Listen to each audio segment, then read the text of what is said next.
Hola friends! Tak, dneska si dáme živák, který je asi trošku kontroverzní, protože mnohokrát o zdravém hubnutí mluvím trošku z jiné pozice než dneska, protože si myslím, že je na čase trošku rozmíchat vody. A já jsem tady si udělala poznámky, protože jsem dávala zpětnou vazbu jedné z mých klientek uvnitř mého nejznámějšího programu Nejdřív v hlavě.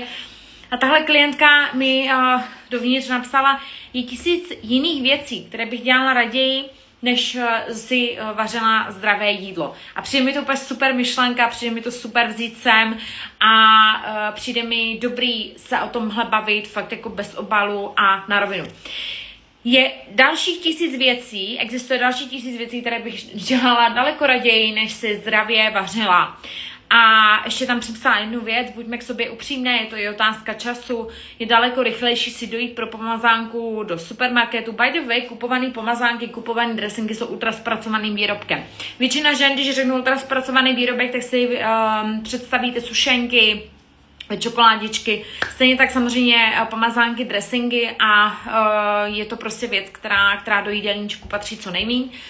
A tahle klientka napsala tady 2 věty, existuje 1000 dalších věcí, které bych dělala daleko radši, než si vařila a jedla zdravě, než prostě trávila tím čas, energii a tak dále. A taky samozřejmě pojďme si nalít čistého vína, zakoupit si pomazánku v supermarketu je daleko rychlejší, než si udělat.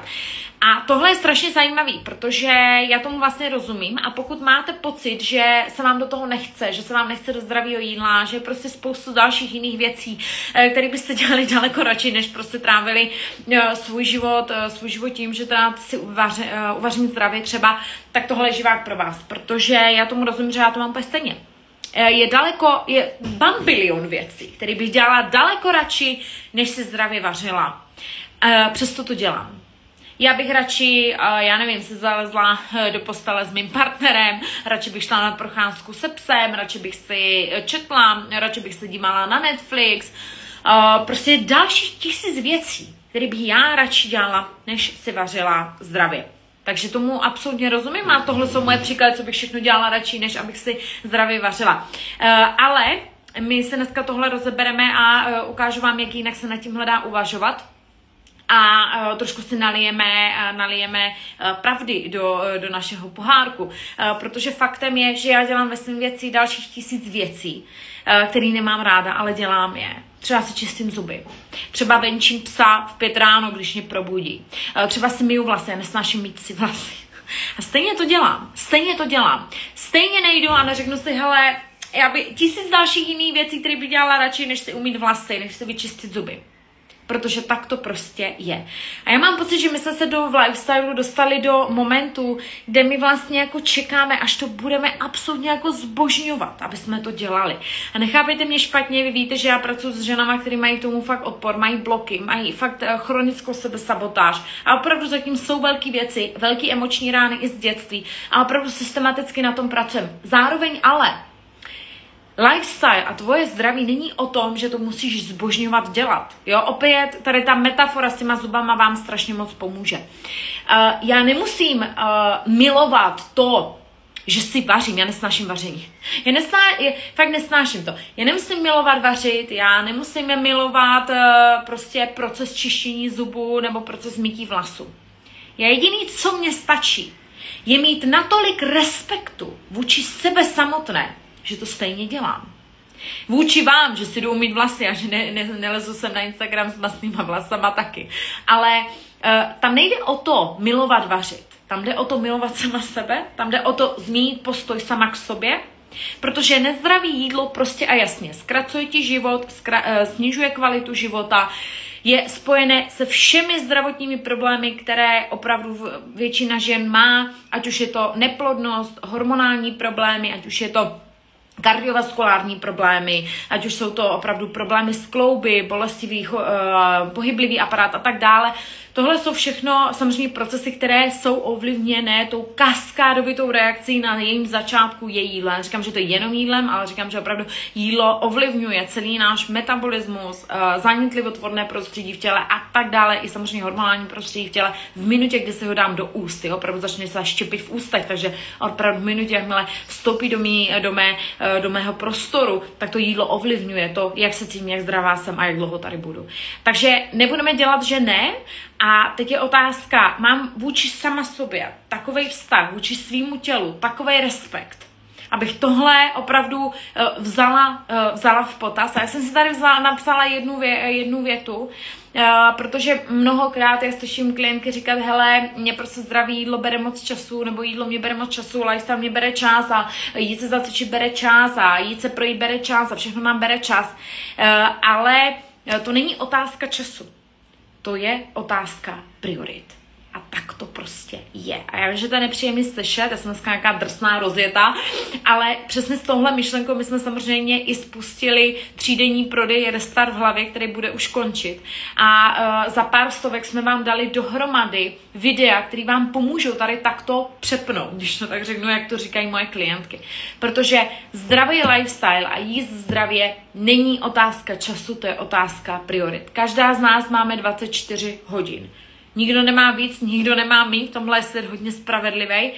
A co narvu do těch 24 hodin, není otázka toho, kolik času mám, ale co je pro mě důležitý.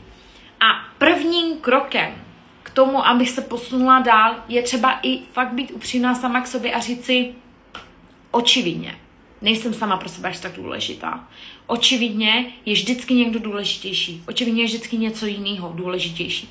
Tohle je takzvaný archetyp pečovatelek, který mají naučený. Tohle je naučený způsob uvažování, myšlení, cítění se a prožívání dnu. Vždycky je něco důležitějšího než já. A toto jsou typicky ženy, které opravdu reagují, až mají problémy, až mají zdravotní problémy. Samozřejmě třeba se úplně nespojují s jídlem a tak dále, ale jak jsme si řekli, většina těch problémů s jídlem souvisí.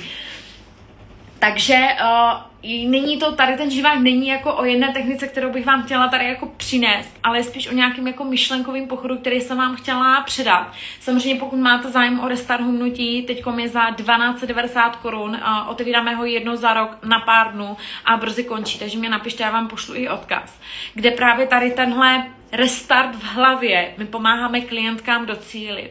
A ty techniky, které jsou uvnitř, já sama jsem po nich musela před 2 týdnama sáhnout, protože jsem takovýto restart i potřebovala, ne sice v oblasti hubnutí, ale v jiné oblasti mýho života a proto jsme ho i zpřístupnili teďko.